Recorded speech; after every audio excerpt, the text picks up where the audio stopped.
Spotify is continuing to grow. It's now the number one podcast player in India, Spain and Indonesia, report Voxnest.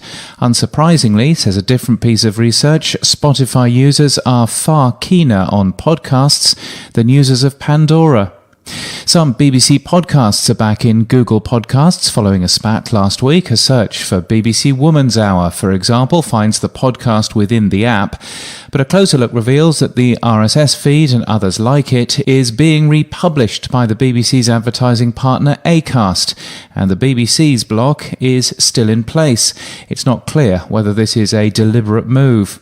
Now, the ability for anyone to copy RSS feeds and have their copies automatically show up in Google Podcasts was mentioned to us by a different public service broadcaster while we were at Radio Days Europe.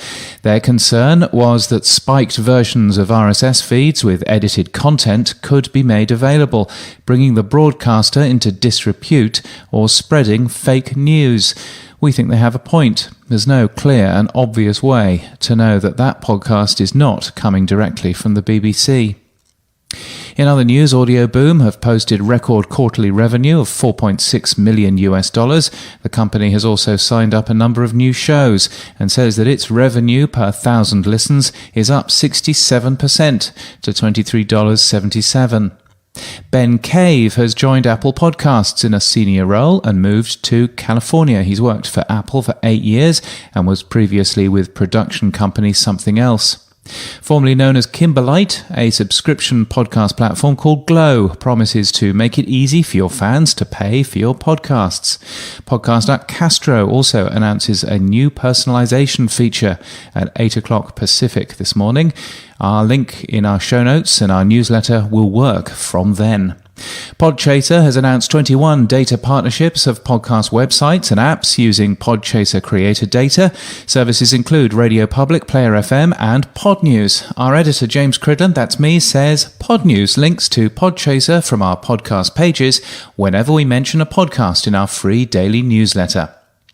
Podtrac have released some data about podcast categories. News and comedy are the fastest growing categories, according to the company. Important caveats, it's only relevant for the US and only relevant for those podcasts that measure through Podtrac. But Rain has analysed the data, revealing possibly underserved podcast categories. A textbook example of marketing a podcast is James Corden's comments about chubby actors being typecast as funny friends rather than love interests. Made on the David Tennant podcast from Something Else, the comments were widely reported in the UK, including ITV, The Guardian, the BBC, The Independent, Metro and many more. Tom Webster and another guy were interviewed after their session at Radio Days Europe. We linked to a video of that. And NPR is looking for a podcast audience strategist in Washington, D.C. in the US. And in podcasts, filling a void in podcasting and online culture, Derek Mansplains It All contains a white man explaining things to people who aren't like him. The white man in question is New York City-based stand-up comedian Derek Humphrey, who's actually using this to understand other cultural groups, but don't let that get in the way.